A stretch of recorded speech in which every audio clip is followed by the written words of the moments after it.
So we have a lot of changes going on here at Zarlequan. I'm excited to share with you today. I'm Brittani Starr, the founder of Zarlequan and the host of the Zarlequan podcast, hosting shows such as the Brittani Starr Show, conversations with indie authors, indie artist spotlight, and unleash your potential. I love bringing you really good content that is useful in your daily life. And I've been releasing the shows in the evenings during prime time, but I'm feeling like I need to change it. So we're going to move to mornings so that you can enjoy this uplifting content or get your groove on in the morning. Yeah, we're going to be switching over. The Brittani Starr Show is going to start at 5 a.m. on Sunday mornings. And the Brittani Starr Show holds everything. It's an hour-long show that I have a couple of guests on, and usually a music artist. Sometimes when I have one, we'll go over topics that are important to all of us, and how personal growth, how we can grow our businesses as independent creators and leaders, and sharing our journeys with each other. And I bring on people that are marketing experts, and for indie musicians as well. This is all an independent collaborative. That's why I call it the Indieverse. And I love that as independent creators and leaders, we can all come together and support each other. And if you're looking for any really great books and authors, come get to know them here on Zarlequan so that you can find people you really resonate with, because if you resonate with them, their books are going to be great for you. So welcome to the Brittani Starr Show. I'm your host, Brittani Starr. Welcome to the Zarlequan Indieverse!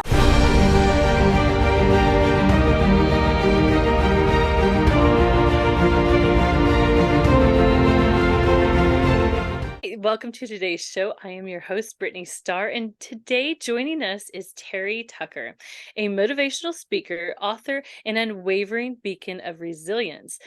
Terry's remarkable journey through various roles, from being a Division I college basketball player to a SWAT Team Hostage Negotiator, a cancer warrior, and now an acclaimed author. He embodies the essence of triumph over adversity. Unleash your potential. Please welcome to the show, Terry Tucker. Well, Brittani, thanks for having me on. I'm really looking forward to talking with you today. Can you take us back to the beginning? So is this your first book? It is. Okay. So what inspired you to write this book? Yeah, so Sustainable Excellence is really a book that was born out of two conversations I had. One of the jobs I had in my life is I was a girls' high school basketball coach when we lived in Texas. And I had one of my players move to Colorado, where my wife and I live now, with her fiance. And the four of us had dinner one night. And I remember saying to her after dinner that I was excited that she was living close and I could watch her find and live her purpose. She got real quiet for a while. And then she looked at me and she said, "Well, Coach, what do you think my purpose is?" I said, "I have absolutely no idea what your purpose is, but that's what your life should be about. Finding the reason you were put on the face of this earth, using your unique gifts and talents, and living that reason." So that was one conversation. And then I had a young man reach out to me from college on social media, and he asked me what were the most important things he thought he should learn to not just be successful in his job or in business, but to be successful in life. And Brittani, I didn't want to give him the, get up early, work hard, help others. I didn't want to give him the sort of the cliches that we all know. And so I wanted to go deeper with him. So I spent some time, took some notes, eventually kind of had these 10 ideas, these 10 thoughts, these 10 principles. And so I sent them to him. And then I stepped back and I was like, well, I got a life story that fits underneath this principle, or I know somebody whose life emulates that principle. So literally, I've been battling cancer for the last 11 and a half years, had my leg amputated in the middle of COVID as a result of that.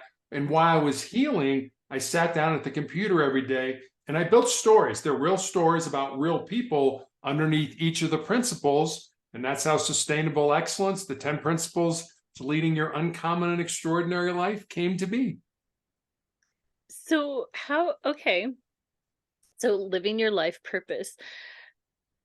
How long can it take to find your life purpose? That's a great question. And I guess I'll say it this way. I think a lot of times we talk about there being a soul thing, there being a one thing, a singular purpose that you have in life. And from my perspective, from what I've learned, I've had purposes, plural. When I was younger, you mentioned I was a Division I college basketball player. I mean, my whole life was dedicated to athletics. And then as I became an adult, my focus, my purpose changed to, as you talked about, I was a SWAT Team Hostage Negotiator with the Cincinnati Police Department. And now I think my purpose has changed again as I've been battling cancer, and more than likely I'm coming towards the end of my life, has changed a third time. So I think a lot of times we think that there's got to be, there's got to be one thing. I don't think it has to be one thing. And the other thing I want to say is, so many people feel that their purpose has to be aligned with their job or their occupation. It doesn't. I mean, your job could be what you do over here to pay the bills, but your purpose is over here. Maybe it's to paint or to write or to be an activist or whatever it is you feel. And I'll end with this. I always tell, especially young people, when I talk to them, if there's something in your heart, something in your soul that you believe you're supposed to do, but it scares you, go ahead and do it. Because at the end of your life, the things that you're going to regret are not going to be those things you did. They're going to be those things that you didn't do. And by then it's going to be too late to go back and do them. Absolutely. Oh my goodness. And you're never too old for that too. I Right. think I keep, like you were saying, I think I keep like just finding a new purpose. Like, oh, okay, I'm done with that. I fulfilled that one. Okay, now this is it. Exactly. That's what happened with Zarlequan. I'm like, okay, well, this part is done. So okay, now this is, and I do feel very scared, and yet very strong that I have to do this. Yeah, it's something that's inside you. And I think, and that's a really good and I think important point. Listen to yourself. What are your excuse me, unique gifts and talents? Excuse me one second.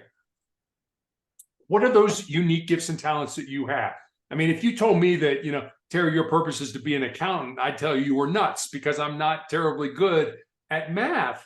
But what are my unique gifts and talents? Is it coaching? Is it being in law enforcement? Is it writing? What do I feel good at, but at the same time challenged by, so that I want to improve? It's not, you write a book and it's like, oh, you wrote a book, and you look at it and say, that's the conclusion. It is. But the journey is really what it's about. The days that you spend agonizing over a word. I might need a word here. I don't know what that word is. The journey is really where you grow and develop. The book is just the end product of that. Yeah. But that's funny, because that's actually how I feel about pretty much I do formulating. Like, so I took courses to be an herbalist so I could understand, because I'm like, I don't want to mix something together not really knowing what I'm doing, just thinking, oh, this is pretty, and hurt somebody Right. or myself. And so this is important. I really need to put my full self into it. Yeah. I think those are, and you know what? I had a lot of time, I'd say, in my life that I'm like, well, what are my skills? I mean, I can do things. I can, I can act on stage. I don't know how I'm helping anybody by doing that. It's pretty fun. Like, and I spent a lot of time going, I don't have any. Like, I can do various things, but I don't feel like, oh, there's one thing that, oh, she's super good at. I mean, I dabble in a lot of things that I have a lot of fun at, but there's been several different projects, I guess, in my life that were very important, that I like was very driven, and I had to do them. Well, and I guess I'll pick up on that, because I'll tell you a story that happened to me that maybe there was a purpose why you do that. Maybe there was somebody who you impacted. I am still treated for tumors that I have in my lungs every 3 weeks. And I've been doing this for 3 years, this part of my treatment. And there was this particular nurse. And when I first met her, she was already a nurse, but she was learning how to do things on the unit where I get treated. And she was relatively young. She was about 25 years old. And I remember one day, 6 months later, she was taking care of me by herself. And she came in and she said, Terry, I've got a story I want to tell you, but I'm a little uncomfortable telling it to you. And Brittany, I didn't know how to respond to that. What do you say when somebody says something like that? So I said, well, I hope you decide you want to tell me the story. I think I would enjoy it. So she's in and out over the course of the next couple hours and finally comes in and sits down. And she's like, all right, here's the story. She said, when I first met you, I was going to quit nursing. I was going to get out of nursing. I'd had a very good friend of mine die. I was in a really dark place. I talked to my parents and I was going to quit nursing and I was going to go to work for Amazon. And she said, and then I met you and I see what you go through with your treatments and how your reactions are pretty ugly. And they certainly kind of wreck my body for a while. And she said, then I went back in the files and I read everything you've been through for these 11 and a half years. And she said, when I finished reading your story, I knew I was where I was supposed to be. Now, if she would have never told me that story, I would have had no idea that me going to treatment, me, throwing up and shaking and having all the symptoms that I have had a positive impact on her. So you don't know. You were acting. There may have been somebody in the audience who were like, man, Brittany is really good. I want to be like her. You never knew that. They never told you that story. So don't ever think that your life doesn't have meaning. I read an article recently that said 83% of Americans feel that they have a book inside them, either a memoir or a fiction book. And as you probably know, less than 1% of those people will ever write that book. Your story, your journey matters. And I can promise you it will benefit somebody if you can get it out and get some people to read it and understand it. I think you're right. I have a lot of people on here that are sharing their personal story, and that's actually what set them free and helped so many other people. They've built communities based on sharing, being vulnerable, Right. and sharing. And I think that's really hard for people, especially in the past. I would say if you were born earlier, the 19 whatevers, that you probably, I think you have being vulnerable is weak. And so that's kind of a mindset. And I think it's changing more now, but I think that is definitely in a lot of people's minds, like, oh, well, that's weakness if I show, like, here's what I went through and I'm a victim, and Yeah, but I think you make a great point, because I think vulnerability or authenticity, that's what you use to connect with other people. And I've had people ask me, how do you want to be remembered? And my response is always, I want to be remembered as somebody who connected with other people. Nobody's going to name a street or a building or, a basketball court after me or anything like that. But can I connect with other people? And the way you do that is you share your vulnerability. And that is incredibly hard for me because I was not brought up that way. I have friends that are in cancer treatment, and when they're in treatment, they're taking selfies, they're posting them on the internet, on Facebook, on TikTok and all that kind of stuff. When I'm in treatment, you don't even know I'm alive. I just like fall off the face of the earth. But that's their way of coping. My way is a little bit different. But you don't connect with people if you're not authentic and you don't share your vulnerable self. I think that's absolutely true. Absolutely. So, not to get too personal, but No, you ask me do anything. I'm the cancer you've been struggling with cancer for 11 years, you said? Yeah, since 2012. Wow. That's a long time. Has it been the same, or like has it moved around? I took care of a guy. It was his caregiver that had colon cancer, and they would do surgery and they'd be like, okay, we got it all, everything's great. A few months later he'd go back and they had to remove more, and it was just a series of, and so his stayed in the same place, but I'm just wondering if is that what mine it's is been? Yeah. Mine is very similar. I have a rare form of melanoma, and most people think of melanoma as too much exposure to the sun, and it affects the melanin, the pigment in our skin. I have a rare form that appears on the bottom of the feet or the palms of the hands. Mine appeared on the bottom of my foot. Back in 2012, I was told that if I was lucky, I would live 2 years, because they had absolutely no treatment for melanoma other than surgery. If it showed up someplace, they could cut it out.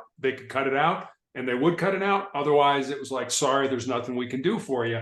And so I was given a death sentence in 2012. And I thought, well, what the doctors don't know, they don't know my heart. They don't know my mind. They don't know my soul. They don't know that I want to see my daughter graduate from high school and college and walk her down the aisle. And those things, I think, give you purpose. And so I said, well, you know what? You gave me a death sentence. I'll turn it into a life sentence. So initially, they put me on a drug called interferon after they took the tumor out of the bottom of my foot and the lymph nodes in my groin. And they put me on this drug. And it was not a cure. It was not going to cure me from cancer. It was just a drug to buy me time. And I took a weekly injection of this interferon. And the side effects were that I had severe flu-like symptoms for 2 to 3 days every week after each injection. And I took those weekly injections for almost 5 years. So imagine having the flu every week for 5 years. And as I said, that wasn't a cure. It wasn't like, okay, I'll go through this and I know at the end of 5 years, I'll be better. It wasn't. The drug became so toxic to my body in 2017 that I ended up in the intensive care unit with a body temperature of 108 degrees, which is usually not compatible with being alive.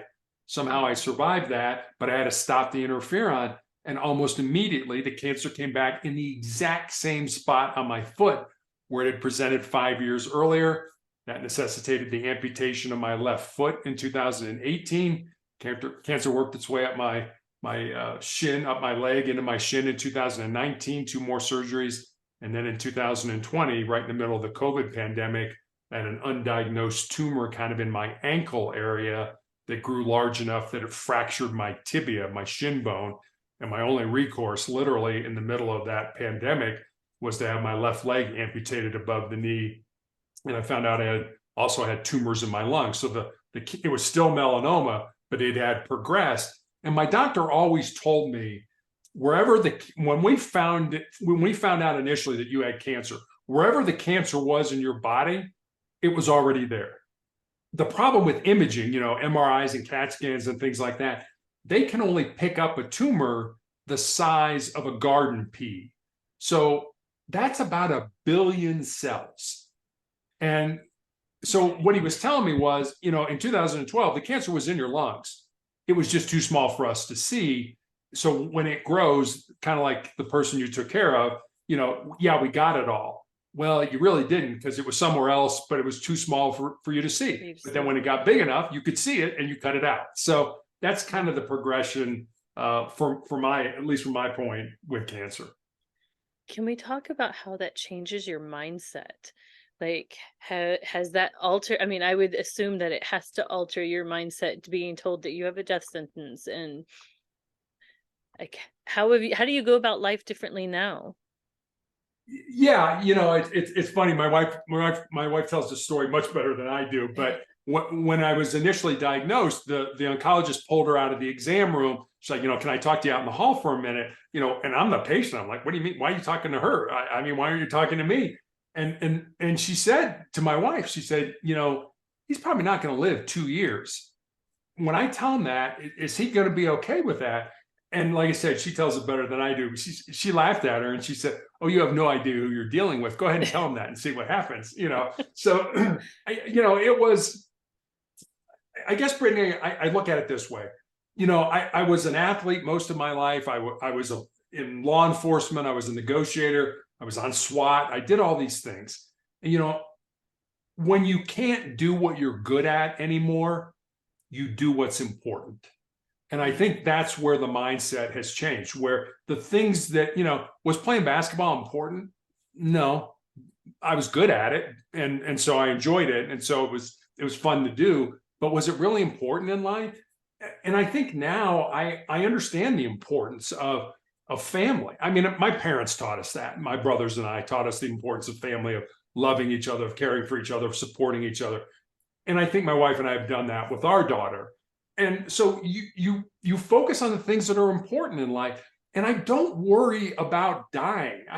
I really don't. When I found out I had these tumors in my lungs and my leg amputated, I went with my wife to the mortuary and to the cemetery and to the church, and I planned my funeral. And because I go on podcasts like yours and I talk about motivation and the need to keep moving forward, I actually got some brushback from people who commented that, planning my funeral was in some way defeatist. And I had to look at these people and say, look, last time I checked, we're all going to die. Don't think anybody's working on a cure for life right now. Every one of us is going to die, but not every one of us is going to live. And I'll leave you with this proverb that I heard years ago that I absolutely love. It's a Native American Blackfoot proverb that says, when you were born, you cried and the world rejoiced. Live your life in such a way so that when you die, the world cries and you rejoice. That's what I want. That's what I'm looking for. That's awesome. You have such an amazing heartfelt story. Like, I was trying not to cry a few times. You and Heather, I guess. Yeah, exactly. I really appreciate you coming on today. I mean, you shared some powerful stuff. I can't wait to share this with everyone. Well, good. Thanks for having me on. I really enjoyed talking with you. I will have your book link and your website in the description box. And yeah, thank you so much. Enjoy your Thanksgiving. Oh, you too. Thank you. Bye. The Zarlequan Indieverse. It's estimated that 90% of disease can be traced back to stress. Conversations with indie authors. I want to tell everybody we're sitting down with Dr. Gala Gorman, a licensed acupuncturist, naturopath, and an author. She is passionate about guiding women on their journey to reclaim their vitality and well-being. Dr. Gala's experience revolves around addressing health concerns stemming from chronic stress, offering practical guidance and holistic programs to restore energy, relieve symptoms, and help individuals reclaim their superwoman status. In her book, What's Your Kryptonite? Manage the Toxic Stressors Threatening Your Superwoman Status, Dr. Gala delves into the critical importance of self-awareness in recognizing and managing escalating stress levels. She encourages patients to become their own PCP, their primary care person, emphasizing the significance of understanding one's body and its responses to stress, akin to recognizing when a rechargeable battery needs replenishment. I think that's super important. I think a lot of people have started recognizing that stress is the cause of pretty much every ailment that they have. Yeah, it's interesting because right on my homepage of my website, I cite the statistic that it's estimated that 90% of disease can be traced back to stress. And whenever I share that with people, they kind of look shocked, like 90%? I mean, that's a huge number, right? But it's true. It's when our body is under stress, and keep in mind that stress happens in all kinds of ways. There's good stress. Even good stress can turn bad when we let it go, get a little out of hand. But Right.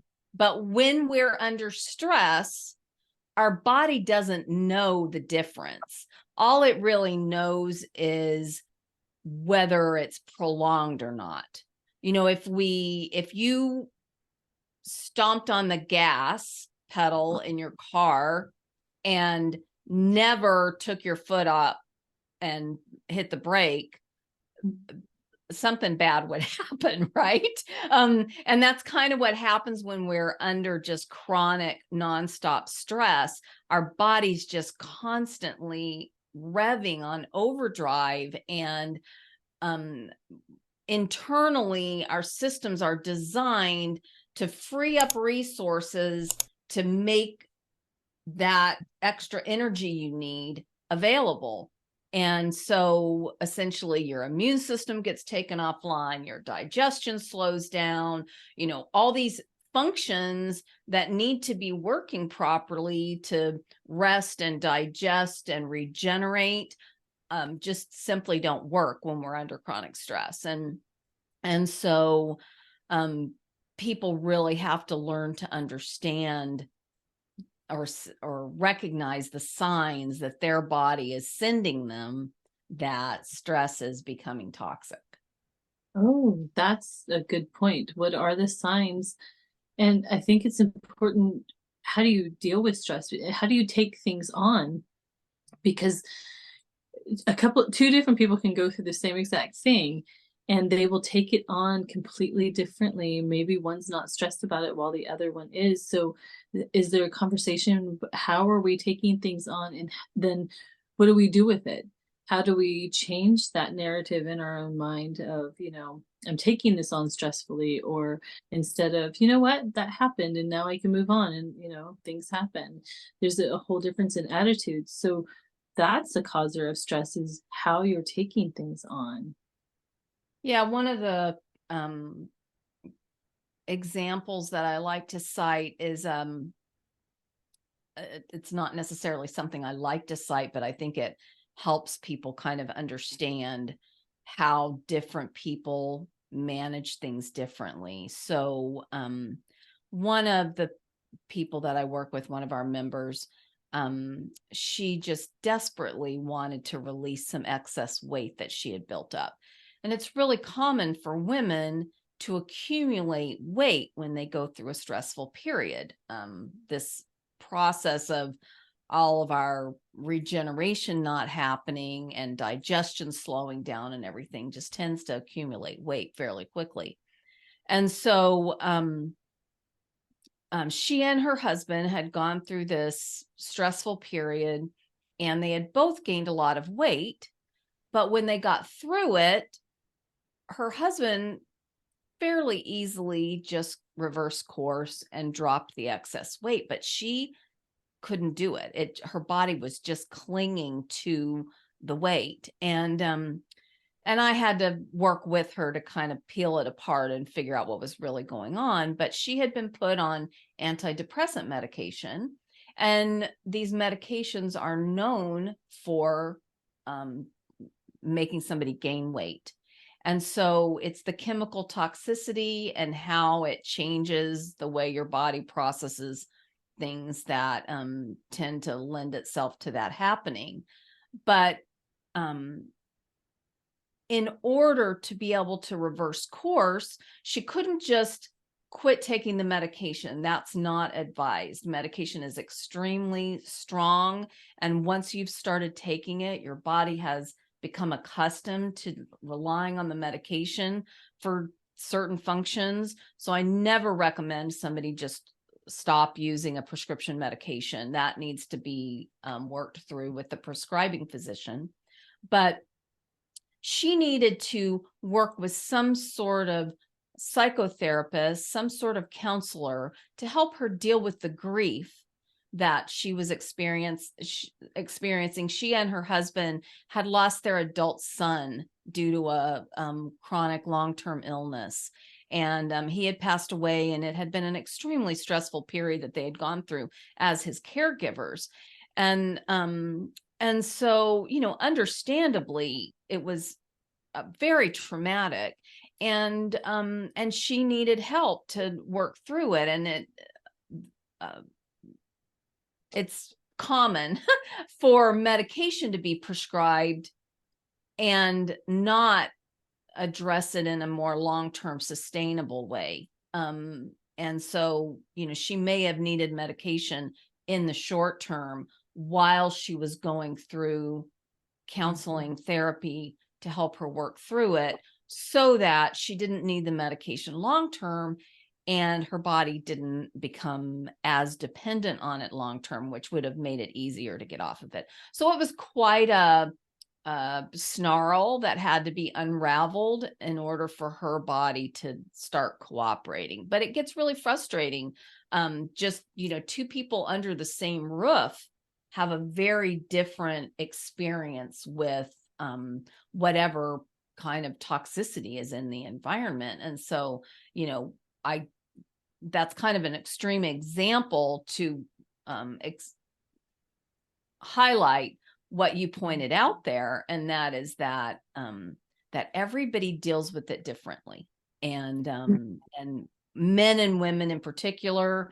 Men are better at compartmentalizing typically than women, and so they tend to be able to let things roll off their back a little better than we do. But everybody deals with things differently, and they also have a different genetic makeup.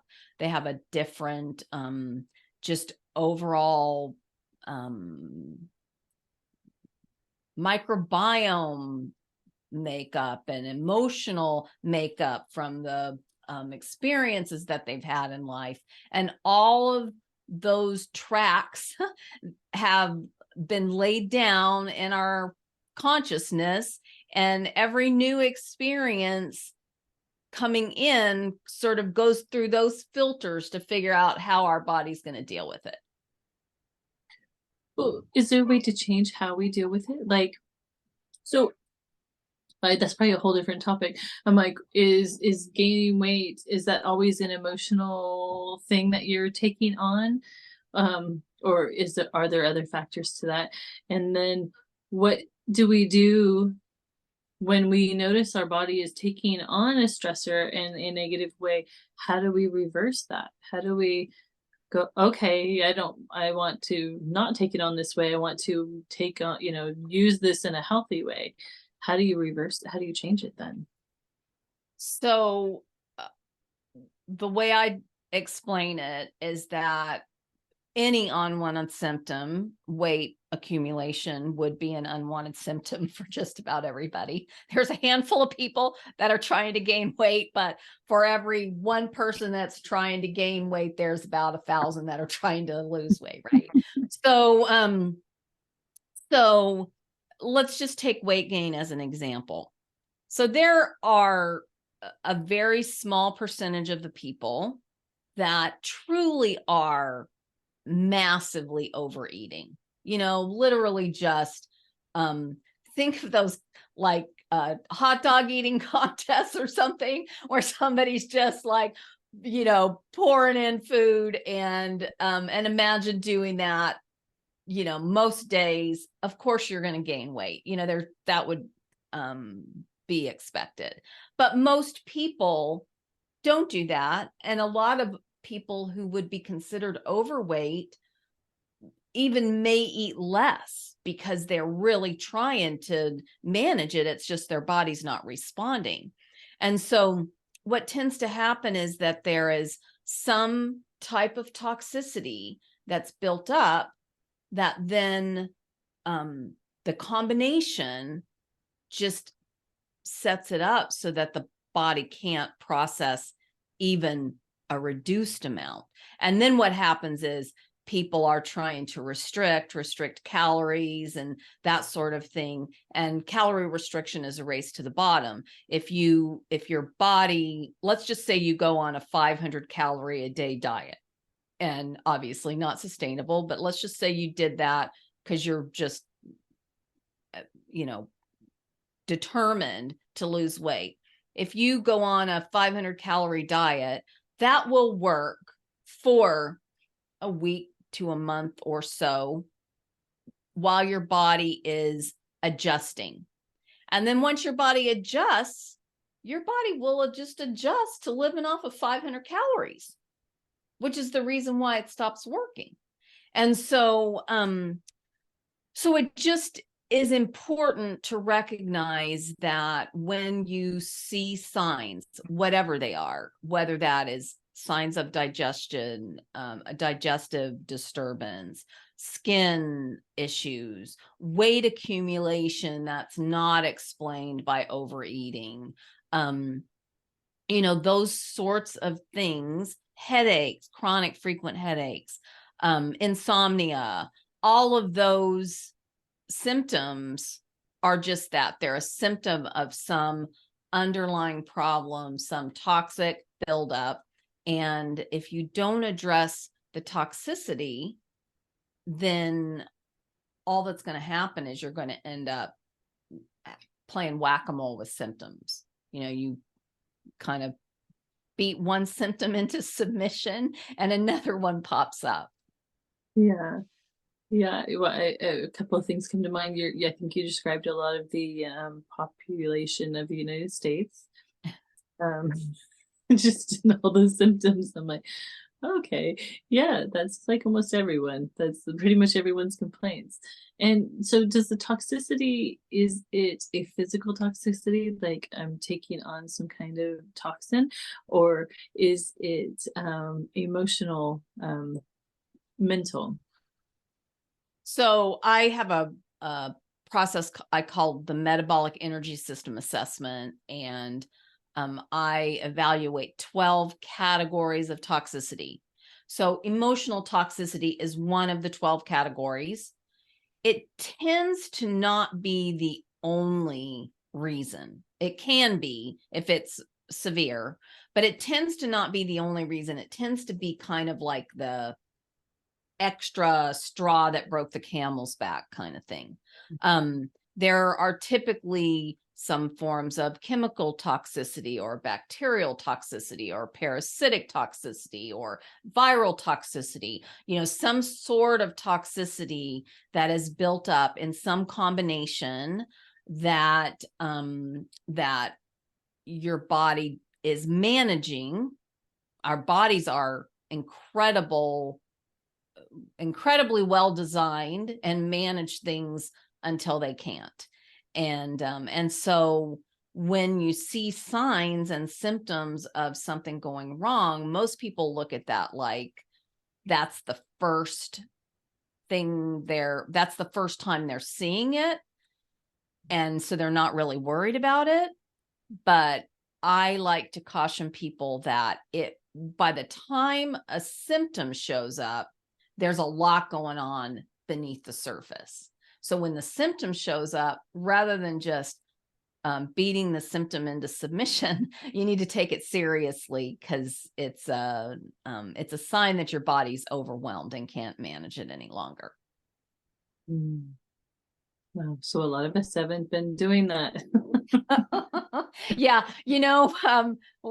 How I usually start this conversation is that the least popular thing I share with people is that they need to stop suppressing symptoms, because literally we have been conditioned to suppress symptoms from day one, right? That's just the way healthcare happens, typically. And so to take a different approach with symptoms is a heavy lift for a lot of people. And, one of the things that we encounter a lot here in the Southeast, I'm not sure how bad, it probably isn't quite as bad where you are, but there's a lot of allergies and, blooming plants and trees. And so a lot of people really struggle with allergies. And so they just get to the point where they take allergy relief medication pretty much nonstop. And so then they're having symptoms of dryness and urinary tract dysfunction. And as that starts to escalate, they end up with nerve pain because of how that medication essentially alters the nerve response to sort of tone down the allergy response. You're whack-a-moling your immune system essentially. And so they come to me wanting help with the symptoms of the allergy relief medication, when really they've got to discontinue the allergy relief medication and now figure out how to manage the allergic reactions in a natural way and supporting their body's ability to handle it naturally. And that happens in a number of ways, including sucking it up and letting your body do its thing, because your immune system will adapt, but also not making the problem worse by adding additional stressors on top of whatever kind of environmental allergens. So for example, let's just say most of the people that I work with have an issue with dairy, and just about everybody does better off of dairy. I will admit that I do better off of dairy too, but occasionally I have a little ranch dressing because I love my ranch dressing. So we all cheat from time to time, even when we know it's not great for us. But if you're struggling with seasonal allergies, that's the time to be eating a really clean diet so that your immune system has extra resources to be able to deal with a heightened load, essentially. So we just learn over time, I think, if we allow or insist that our bodies do take that approach to support our bodies in managing it, as opposed to I think we're conditioned to believe that taking some form of medication, whether that is a prescription medication, an over-the-counter medication, a natural remedy, like we have been conditioned to believe that that's how we're supporting our body, but that's actually just the opposite. We're actually suppressing our body's natural response and allowing the underlying problem to fester. So what would you That's say? a lot, I know. I know. It's like, oh my God, where did you go with that, right? That was actually, I'm like, oh yeah, that is a lot. So what would you say are the top 2 things that people should do today in order to start living with less toxins? Dealing with their food sensitivities. And I was just eating lunch earlier today, and I was talking to the gentleman behind the counter, and I don't know how I get on these conversations with people, but he was sharing with me some of his issues, skin issues, and he said that he had been told that he was likely to develop rheumatoid arthritis. And so I was sharing with him what approach he needed to take. He was a young man, so he was still kind of getting away with it, right? As we age, our body has a little bit less resources to work with. But I shared with him that the first thing I would do, especially with somebody with skin issues, is go off of dairy and just go off of dairy for a week and see what happens. So dairy is one of those toxins that takes several days to fully express in your body. So what tends to happen is we don't eat dairy for a little while, and then we eat dairy once, and we're like, well, that wasn't so bad. My body didn't completely have a meltdown. And so then we cheat with a little more dairy the next day and a little more dairy the next day. And then by the time you've got 3 or 4 days in where you've eaten a little bit of dairy, now you start seeing the symptoms again, and you think, well, it couldn't possibly have been the dairy because I ate dairy 4 days ago and I didn't have a reaction. But what happens is your immune system can handle it until it can't. So it handles a little bit until it gets to the point where it's overwhelming. So food sensitivities are the easiest to avoid toxins that if we eliminate as much of that as possible, it will free up resources so that our body can handle some of the other things it has to deal with. You know, there are toxins in our environment and other toxins just in our world that we don't have a whole lot of control over, but we have a lot of control over what we eat. That's true. Well, what would you say what would be your highest recommended diet? I don't recommend a specific diet.